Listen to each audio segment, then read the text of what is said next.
Hello दोस्तों, आपका एक बार फिर से मेरे एक नई वीडियो पर स्वागत है। और आज का हमारा जो टॉपिक है वो बहुत ही बेहतरीन टॉपिक है और इसमें बहुत सारे लोगों को कंफ्यूजन होता है और आपको भी होगा शायद।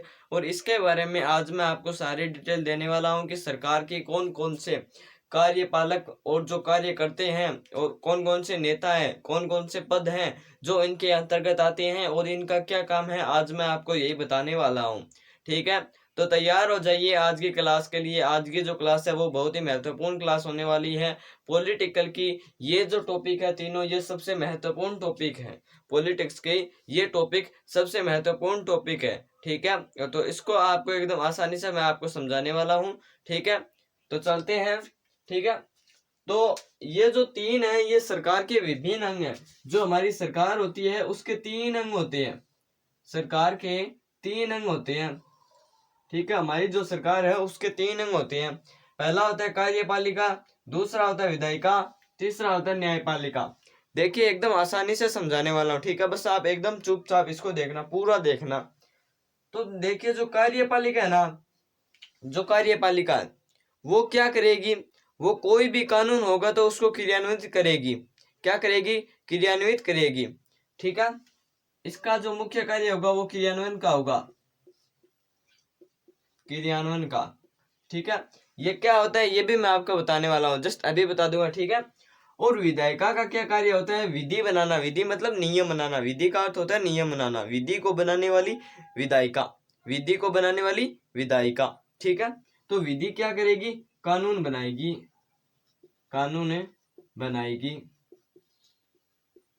कानून बनाएगी या विधेयक बनाएगी।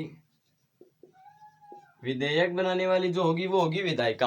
अब ये जो कानून बना देगी ना विधायिका, ये कानून बना देगी ना विधायिका, इसको लागू कौन करेगा? कार्यपालिका। इसको लागू कौन करेगा? कार्यपालिका। तो देखिए इन दोनों में संबंध को आसानी से समझिए। विधायिका जो है वो कानून बनाएगी और जो कार्यपालिका वो कानून को लागू करेगी। विधायिका का काम सिर्फ कानून बनाना ही है और जो कार्यपालिका का काम है वो इसको क्रियान्वित करना है, यानी इसको लागू करना है। इसको किस तरह से लागू किया जाए जनता के बीच, वो कार्य कौन करेगा? वो कार्य करेगा कार्यपालिका। ठीक है, कार्यपालिका के अंतर्गत कौन कौन आते हैं वो भी मैं आपको बताने वाला हूँ। ठीक है, पहले बस आप बेसिक भूमिका जो है वो समझ लीजिए। ठीक है, बात करते हैं न्यायपालिका। कानून बना दिया, उसको लागू कर दिया, तो न्यायपालिका क्या करेगी? बाय ए चांस अगर न्याय कार्यपालिका और विधायिका के बीच कुछ अनबन हो जाती है या कार्यपालिका के अंदर कानून से संबंधित कुछ और भावना उत्पन्न हो जाती है या इन दोनों में विवाद की स्थिति बन जाती है, तो उस विवाद की स्थिति का निपटारा करने के लिए न्यायपालिका जो है वो न्याय करती है। क्या करती है? न्याय करती है। जो इनमें कोई भी विवाद हो जाए तो उनका निपटारा कौन करेगा? उनका निपटारा करेगा कार्यपालिका।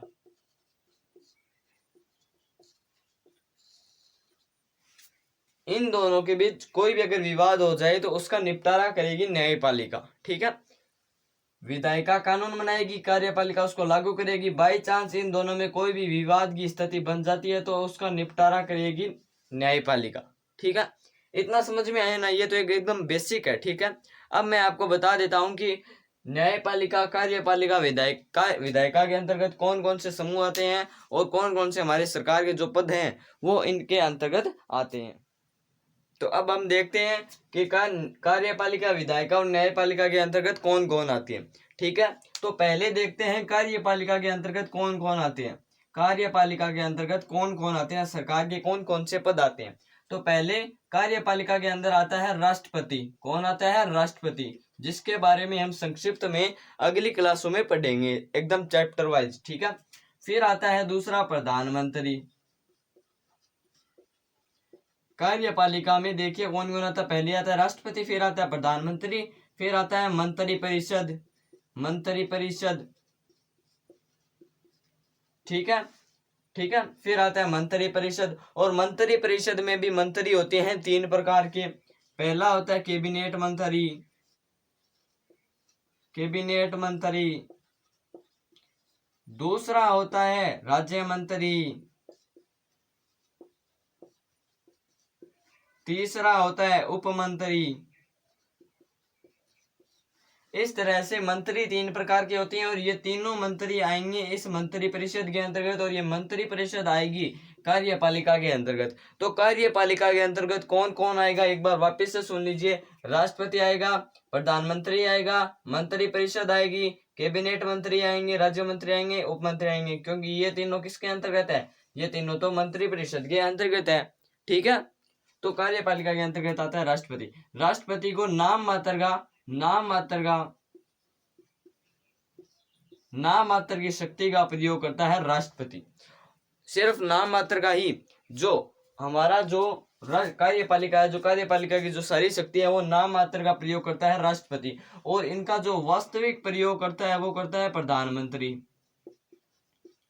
वास्तविक रूप से इनका प्रयोग करता है प्रधानमंत्री।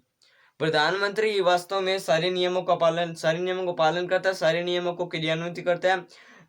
जो राष्ट्रपति है ये तो नाम मात्र का ही प्रयोग करता है।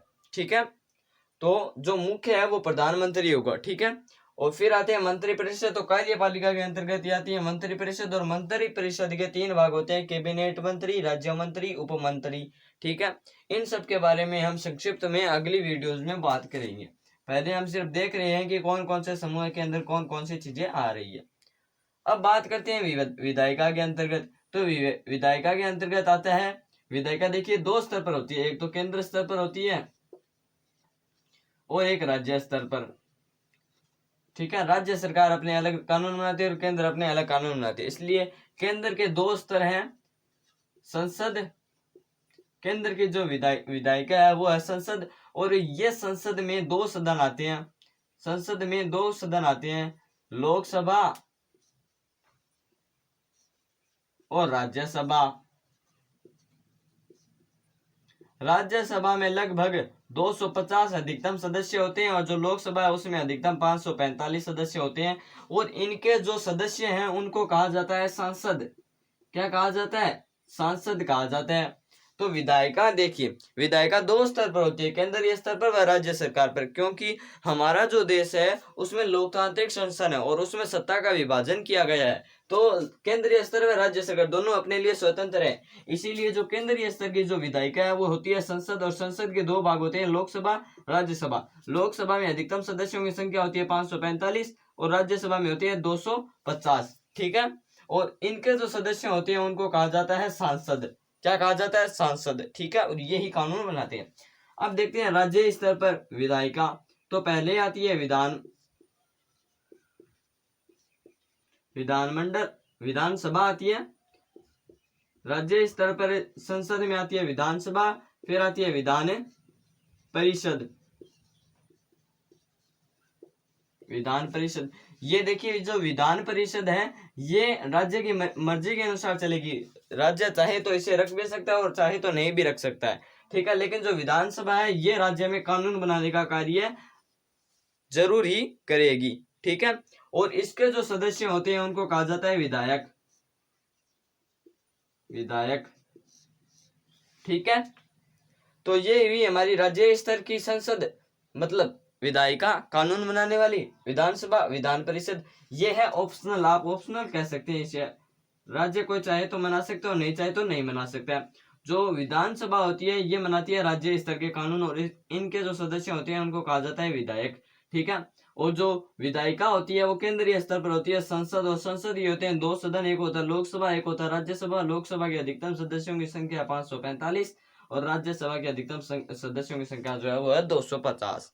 और इनके सदस्यों को क्या कहा जाता है, इनके सदस्यों को कहा जाता है सांसद। ठीक है, इतनी बात हो गई। अब हम बात करते हैं न्यायपालिका की, कि न्यायपालिका के अंतर्गत क्या आता है। ठीक है, तो न्यायपालिका के अंतर्गत 3 स्तर आते हैं।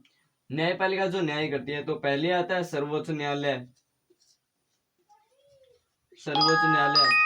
उससे नीचे आता है उच्च न्यायालय, उससे नीचे आता है जिला न्यायालय। तो ये जो जिला न्यायालय है ना, जिला न्यायालय जहां पर न्याय किया जाता है। ठीक है, न्यायालय। ठीक है, तो ये जो जिला न्यायालय ये जिला स्तर पर होता है। जो ये उच्च न्यायालय है ये राज्य स्तर पर होता है, राज्य का एक होता है, पूरे राज्य का एक होता है। ठीक है, और जो सर्वोच्च न्यायालय होता है वो पूरे भारत का एक होता है, ठीक है। ये पूरे भारत के स्तर पर होता है, भारतीय स्तर पर होता है।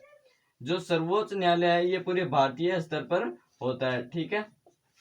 तो जो न्यायपालिका है वो 3 भागों में बनती है, सर्वोच्च न्यायालय, उच्च न्यायालय, जिला न्यायालय। अगर जिला न्यायालय में आपको कोई शंका लगती है न्याय में, तो आप जा सकते हैं उच्च न्यायालय के पास। उच्च न्यायालय में भी आपको अगर कोई शंका दिखती है आपके न्याय में, तो आप जा सकते हैं सर्वोच्च न्यायालय के पास। सर्वोच्च न्यायालय जो फैसला करेगा वही मान्य होगा, ठीक है। जो सर्वोच्च न्यायालय जो है उसके अभी जो वर्तमान की जो न्यायाधीशों की संख्या है वो है 31 न्यायाधीश, शायद 31 ही है जो अभी तक के न्यायाधीश हैं। कुल न्यायाधीश हमारे 31 न्यायाधीश हैं, ठीक है।